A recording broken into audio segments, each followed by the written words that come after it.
welcome back to my channel. I'm Tiffany from Tiffanyslocjewels, and I have my cousin today. She is celebrating her 5-year locaversary. Hello. Yes, and this is my cousin. Her name is Kaycee, by the way, and I will have a link to her Instagram below. You have just a gorgeous set of locks. Thank you. She's got this beautiful bronzy golden type of thing going on. It's just so fabulous. I just love it. And of course she's wearing some of my lock jewelry, which I'll leave all that later. Of course. But let's talk about your lock journey. So you're at 5 years. What would you say, like, what was your reasoning for starting your locks, and like why? You know, I thought about starting locks for a really long time. I had been natural for maybe 3 years, the second chop. And I was really ready to make the commitment to have locks. It was just like a moment when I knew it was time to do it. I'd always admired locks, so all of you beautiful lock queens and kings out there, I really appreciated the patience and the process that is involved in growing locks, and what that meant, the statement that it made in our society, in our world today. So actually I had a dream probably 2 weeks before I did the locks. Wow. Yeah, and I saw myself with them. Oh, neat. And so at that point it was like the deal is sealed. Yeah. So I was ready to lock my hair. And so what I decided to do, I locked my hair October 31st, 5 years ago, and I got married on October 8th. So my goal was to start my locks after that new season of my life was starting with my marriage. And so after my wedding, I was ready to go and locked them up. Oh, okay. Yeah. How would you say locks have impacted your self-image, your self-esteem? And I think you mentioned to me before that you started, you strategically started your locks after you got married. I did. So, I think I definitely had some insecurities and some issues about having locks at my wedding, having starter locks at my wedding. The growth that I've had since then, you know, it's amazing to think about how it transforms. Yeah. And, you know, I'm kind of ashamed to say that I second guessed having them, you know, for my actual wedding ceremony and pictures, because of course it would have been beautiful. It just would have been a different part of the process that would have been captured. But I think that the transformation that happens for us as Black women wearing natural hair, and particularly with locks, because of all the stigmas attached to it. A lot of people really don't understand, you know, what it means to have locks, and you know, do you wash them, do you not, all these things that we hear people say. And coming from having very long, relaxed hair to also having very big, natural hair, and getting a lot of attention and accolades for that, to then think about kind of starting over with locks. It's different. Yeah, I was kind of concerned about how I would manage kind of that. And when I started, you know, there were people that were pretty open about not liking them. So that was just part of the process. All get that, yes. So I appreciate those people now for being ignorant, I would say, but that's their perspective. So it's helped me appreciate me, more so looking at the inside, not as much on the outside. Right. Because when I started them, I was extremely concerned about being meticulous about, you know, my retwist and making sure it wasn't fuzzy, and all that is out the door. Yeah. I don't even care about it. You've mentioned that you've gone like weeks without, she washes her hair, let me just say. I do. But weeks without the retwist. Yes. So, and how you change from always having to have it perfectly manicured, you know, perfectly manicured locks, to just having just just the natural growth. So can you tell me a little bit more about that? Sure. I think up through year 4 and a half, I was retwisting every 4 weeks, and washing usually every 2 weeks, maybe every 3 weeks. And I started to do some more research about the origin of locks, and getting an understanding about the power of our roots and embracing the new growth that comes in. Yeah. And I slowly started to extend the amount of time that I would retwist. So I went, maybe 6 weeks was the longest, and I felt like, whew, that was a lot. But finally I got to a place where I said, I'm just not going to retwist it. And I went 3 months without retwisting. 3 months? 3 months. Wow. Without retwisting. That's something. Yeah, and it was the best experience. Wow. I felt free in a different way than I had before. Yeah. And I'm going to continue. The matting at the matting? Did you have to? I did have to separate. Yeah, I later? really did. Particularly in the back, my pattern is a lot tighter. It's kinkier, and so they were all getting together back there. So I would have to periodically separate. So rose water and vitamin E oil have become my best friends for moisture. And of course, my cousin's wonderful, wonderful mist. My favorite is her lemongrass. I love that scent. It's very calming and rejuvenating at the same time. So if you like that, you definitely want to try the lemongrass. I toss her free product. You know, whenever Family she gets benefits. low, you know, she gets free product. Okay, so you're mentioning how you went through the 3 months. She is a professional. She's actually a social worker. So what have you experienced, like, even on the job? Have you noticed any changes in the way people respond to you, or any certain questions, or just nothing at all? I think it was really more me than anybody else. So as a social worker, I work for the government, and so with that, I was concerned about how other professionals would kind of view my hair, particularly during that 3-month period. My roots were alive and well, so everybody could see them. And I think my colleagues were used to seeing me with the meticulous look. And I would notice people staring at my hair, and so while I'm talking to them, they're looking here and not in my eyes. And I just found it amusing, and was hoping someone might say something so I could kind of have a conversation about it, but no one said anything. But once I realized I had to be comfortable with it, it really didn't matter to me what anyone else thought. Not at all. And my husband loves it. So. So we were going to talk about family.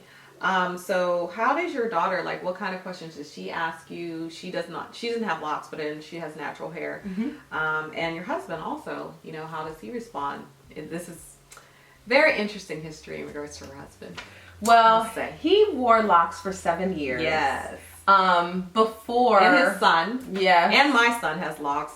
So, So he had them for a very long time, as well as his son, and his first wife had them, and still has them. So he was really accustomed to locks, loves them, understands the care involved, understands the process. So he was always supportive from the beginning. And he's from... Because we're both from Pittsburgh, Pennsylvania. He's from what area? He's from Charlotte, North Carolina. Yes. Okay. Yes.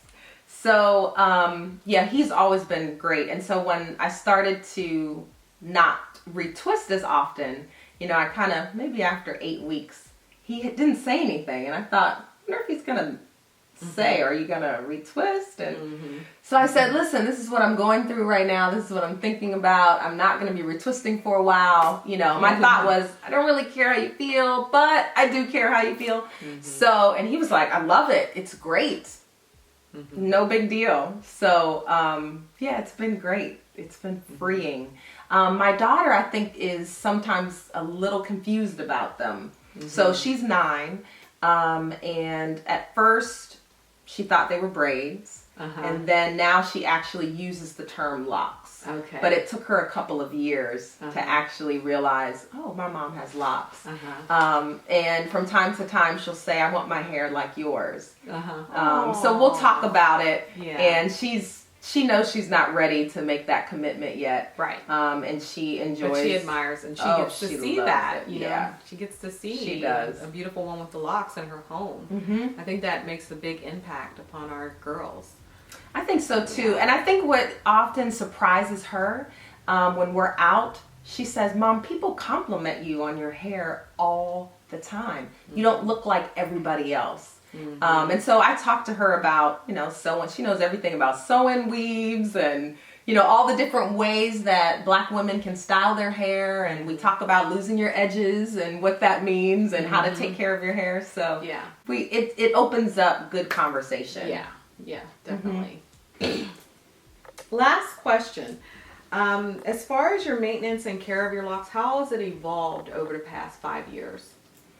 Pretty dramatically. I was definitely a product junkie as a loose natural, and wasn't ashamed of it then.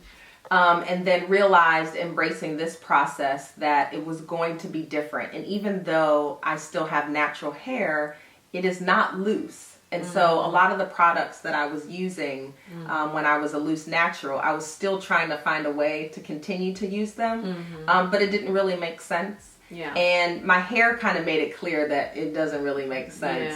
And so my hair has gone through periods of being very dry, periods of being over conditioned. There was a period that I used too much leave-in condition in my hair. And I realized that I had to embrace less is more. And so it's changed a lot. And I've noticed that their strength, they're alive in a different way than they've been. Now that I don't use a lot of products in my hair. So it's changed a lot. And I think too, something to note is she started with, I think it was two-strand twist coils, comb coils, but she never switched her lock pattern. She never latched her hair or anything like that. So her locks are a product of someone who has palm rolled only, you know, and this is how it can look. You know, your ends are, you know, a certain type of way. I think also the texture of your locks also, you know, affects how your ends are. Sometimes your hair is looser, you get the little curls on the bottom or whatever, but the pattern of how, like when you palm roll versus latch, it's different. Your hair meshes differently. And it's more of a solid. It's just, I don't know how to explain it, but you know, it's really nice. It's all in preference, of course. Yeah, absolutely. And when I was trying to make a decision about what technique, maintenance style I wanted to use, the only thing that really helped me decide was I wanted it to be something that I could do. Right. And so that's one of the reasons I ended up with the palm rolling method. Right. And I think the other thing was there was a certain way I wanted them to look, and I wanted them to be kind of juicy. That's how I describe it. And so I knew I would lose some juice with the other, you know, other ways that you can do it. So that's how I decided to just stick with palm rolling. Everything has its benefits, and you know, everything is great. I mean, people who latch, you know, it's wonderful in the sense that you can go a lot of time without, you know, relatching your hair, retightening it. And palm rolling, you get a certain type of a look, you know, and it's just, I mean, it's part of the whole lock journey, is we've got options, you know? So. Which is good. And there's so many YouTube lock beautiful women who provide a lot of good information. I think one of the things that we just have to be careful about is there's so much information out there, and all the information isn't for everyone. So just finding what works for you is probably the best thing to do. I would definitely agree. Well, is there anything else you'd like to add about your 5-year update, your 5-year LOCaversary? I would say, other than just being excited, and when I look back on pictures, and you'll see on the video the progression, it's just great to see how they transform and take on a life of their own. Yeah. Which is very symbolic of just our lives as we transform and grow and experience new things in life. And you become attached to them in a way that I didn't anticipate. Yeah. Before I had locks, I would hear people talk about that, and I just thought that was kind of silly. You're right. But now I understand what it means, and you kind of become protective of them. Right. So you don't want to use anything, and you hurt them, right? Yeah, and you do get a little annoyed if somebody might say something, because it's like, these are a part of me. you, for sure. Yeah. Now, do you plan on keeping your locks for the duration? Like, I can't imagine not having locks. Yeah. So at this stage of my life, that's the plan. The only other change I may make, I'm not sure if I'm ever going to color again. So that might be the only thing. I think I'm just going to let them grow, and I want to just have my natural hair color come back in. Yeah, that makes a difference too. Yeah. So that's my plan for now. Good. Well, the lock jewelry, I'll have it listed, the links and everything. She's got, let's see, she's got this is Pearlicity turquoise. And so I've got that in there, and that's real turquoise. Part of the Pearl collection, PEARLIZM, and then she's got her LOCaversary piece, celebrating her LOCaversary. And for the Rocket collection, she has Forward March with opalite. So she's got the opalite and the labradorite there.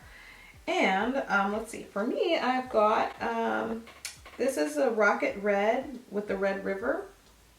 And I've got Pearlology with this necklace with the matching jewel. That is so pretty. So that's Pearlology. Thank you. And then there's one more. Right here. I love this one too. Pearled silver gold That's bronze, gorgeous. part of the Pearlism collection. So it's just a nice little accent, It's nice to have these little accents. And then of course the bracelets are out. So they're still on the same site. I'm not going to name all of these, but these are to match the jewel. And they're on the same site. It's under that critical piece jewelry division of but also it's mixed in with the collections, the Rocket collection. You can choose to buy the jewel. You can choose to buy the set, however you want to do it. Just buy it all. Yeah, why not? Yeah. We deserve to be adorned. That's right. So, anyways, we're looking forward to seeing you guys again. We're going to try to do another video in the spring outside on her porch, so stay tuned. And like I said, Kaycee'S links will be below. And we'll see you. Fun. Thanks for watching. Yeah. Well, we welcome your comments and questions. I know they're going to be saying, well, how we'll answer them. I think I have 112, if anyone's wondering, or 108. Something like that. Somewhere in there. Yeah, I know that question will be coming. Yeah, so anyway. somewhere in there. So, all right, well, have a great day, guys. Bye. Bye.